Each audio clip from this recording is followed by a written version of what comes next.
Hello everyone, welcome back to another video. Today I want to talk about passwords and how to make basically a good password and make it secure.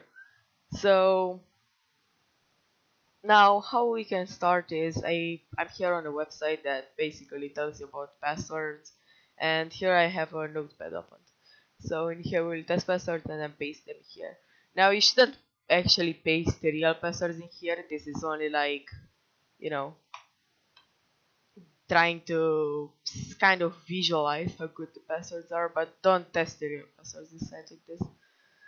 So a lot of people use the word like password 123 or something like that, and you aren't smart if you put your password to be password. That's common. If you put password, it's a very dumb idea. It's one of the most used passwords in the world. It's a single word, it's short, and it's just letters. So this is a very bad password.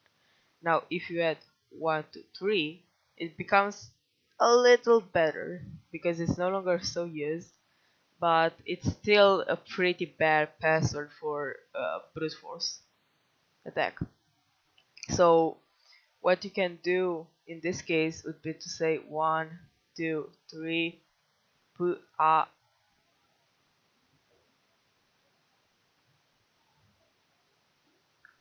there we go. So something like this. So this looks kind of like an S, and this is a little better. As you can see, this is actually a fairly good password, but still not the best. So what you might want to add in here is that after 123 you might want to have a little space in here.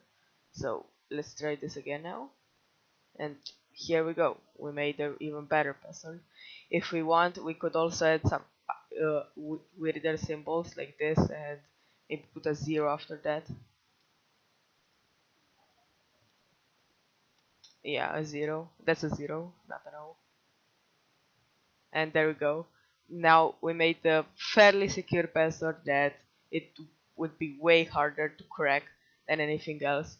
I hope this video helped you, and overall you can share this around and just make your passwords more secure. Goodbye.